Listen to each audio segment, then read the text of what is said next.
ముఖ్యంగా ఈ smart phone రావడంతో అందరూ కూడా దానికి అలవాటమై దాని ద్వారా మళ్ళీ సోషల్ మీడియాలో అలవాటయి చాలా విషాదకరమైన సంఘటనలు నా దృష్టికి వస్తున్నాయి.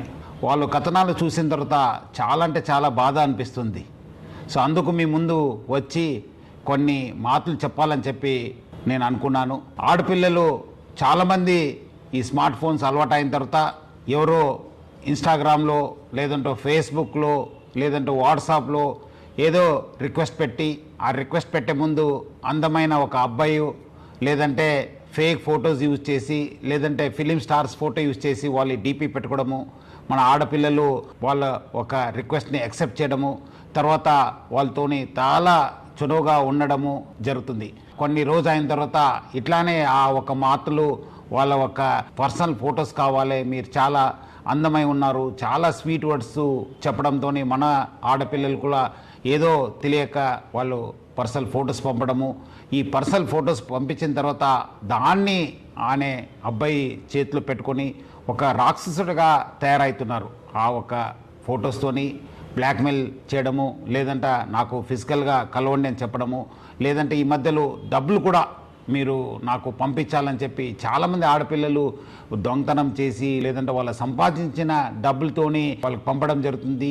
అంతా అయిపోయిన తర్వాత పేరెంట్స్కి చెప్పక ఎవరు కూడా చెప్పక చాలామంది బాధపడుతున్నారు, చాలామంది వాళ్ళ ప్రాణాలను కూడా పోగొట్టుకుంటున్నారు. సో ముఖ్యంగా ఆడపిల్లలు మీకు ఏమాదిరూ అన్యాయం జరిగితే ఇమీడియట్లీ మీ పేరెంట్స్కి లేదంటే మీ ఫ్రెండ్స్కి లేదంటే మాకు పోలీస్కి సమాచారం తెలియపరచాలని చెప్పి నేను కోరుతున్నాను. పేరెంట్స్ కూడా చాలా జాగ్రత్తగా ఉండి వాళ్ళు ఆడపిల్లలతోని సమయం కేటాయించాలి. వాళ్ళు ఏం చేస్తున్నారు, ఎక్కడ చేస్తున్నారు, వాళ్ళు ఎవరి దగ్గర వెళ్తున్నారు అనేది పైన కూడా నిఘా పెట్టాల్సిన అవసరం ఎంతో ఉంది. ఇట్లాంటి సంఘటనలు మీ దృష్టికి వస్తే మీరు ఇమీడియట్లీ డయల్ 100కి ఫోన్ చేయాలని చెప్పి కోరుతున్నాను.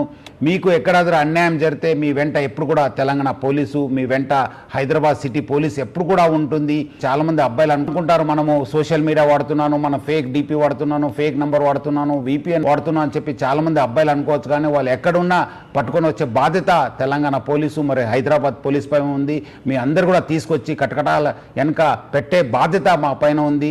ముఖ్యంగా ఆడపిల్లలు అందరూ కూడా ముందు వచ్చి ఇలాంటి వాళ్ళపైన కంప్లైంట్ ఇవ్వాలి. అట్లానే పేరెంట్స్ ప్లస్ పిల్లలు అందరూ కూడా ఆడపిల్లలు జాగ్రత్త ఉండాలని చెప్పి కోరుతూ సెలవు తీసుకుంటాను. Thank you. జై హింద్, జై హైదరాబాద్ సిటీ పోలీస్.